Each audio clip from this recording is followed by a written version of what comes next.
Last time मैं आपको national news पे डिबेट पे मिली थी। क्या पता मैं शराब पीती हूँ, क्या पता मैं घूमती हूँ, आप ले पीती जाती हैं? हूँ। हाँ मैं पीती हूँ। बहुत अच्छा। तो मेरे कपड़ों से आप मेरे कैरेक्टर को जज नहीं कर सकते। तो आपने शराबियों से बात करने बिठा दिया मेरे को आज। मेरे आज और उस टाइम पे मैंने आपके लिए कुछ गलत बोला था।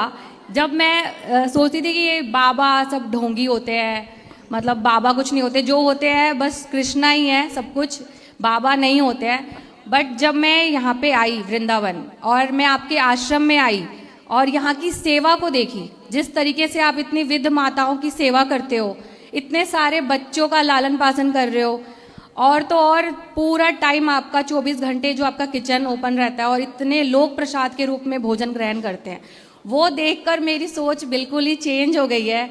और आपको जब मैंने नेशनल न्यूज़ पे देखा था तो मुझे आपको देखते ही लगा था यार मैं कुछ गलत बोल रही हूँ। आप में ना कृष्णा की झलक दिखी मुझे, और पहली बार ऐसी लाइफ में है कि मैं अगर किसी को मानती हूँ तो वो आप हो, और इतनी दूर से दोबारा आपसे मिलने आई हूँ मैं यहाँ पे। मैं आपका परिचय करा दूं। मैं एक बार न्यूज में गया था, जिस न्यूज में एक बहन ने बोला था कि मैं शराब पीती हूँ, है ना, वो शराब पीने वाली बहन के बगल में यही बैठी थी, है ना। तो उस समय ये मेरे से सवाल मैंने नहीं बोला था कि मैं शराब पीती हूँ। हाँ, आपने नहीं उन्होंने बोला, बोला नहीं आपने नहीं बोला, आप उनके बगल में बैठी थी। उस समय न्यूज में एंकर में ये भी थी मेरे सामने डिबेट में। तब ये गौरी गोपाल को जानती नहीं थी, तो ये बहुत क्रॉस क्वेश्चन कर रही थी उस समय कि ये गलत है वो गलत है, लेकिन जब यहाँ के देखा तो देखो इन्हें सब अच्छा लगा। जी बिल्कुल। तो मेरा आपसे एक प्रश्न है। भगवान का दिया कृष्णा को मैं बचपन से ही मानती हूँ बहुत ज़्यादा, और उनका टैटू भी करवाया अपने हाथ पे जी।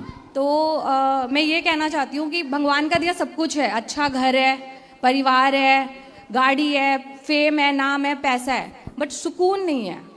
तो ये सुकून कैसे मिलेगा? जब मैं कृष्णा से जुड़ती हूँ तो मुझे सुकून मिलता है, बट इतना ज़्यादा अपने काम में बिजी रहती हूँ कि मुझे टाइम ही नहीं मिल पाता कि मैं उनसे जुड़ पाऊँ।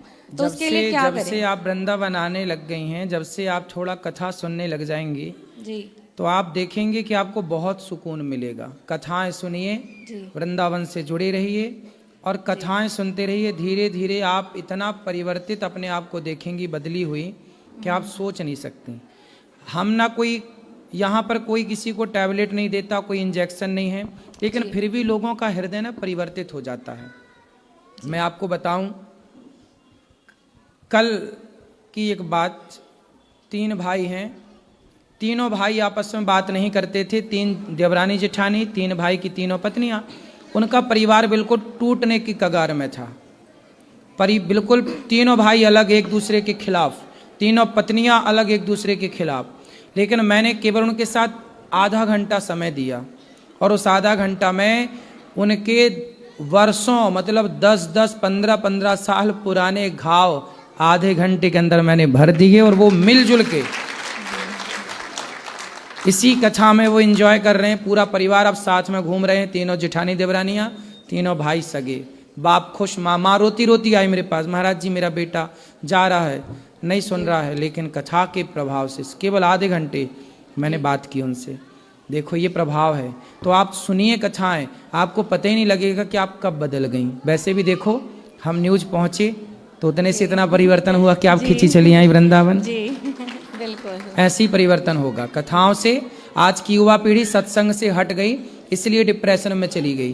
काश सत्संग से जुड़ी रहती तो वो ऊंचाई तो पाती। आप कामयाबी तो पाए, कामयाबी पाने के लिए मना ही नहीं है, लेकिन कामयाबी पाकर भी सुकून जो आप कह रही हैं, वो सुकून तब आएगा जब पूर्ण रूप से भगवान के चरणों में समर्पण होगा, सत्संग होगा, आत्मज्ञान।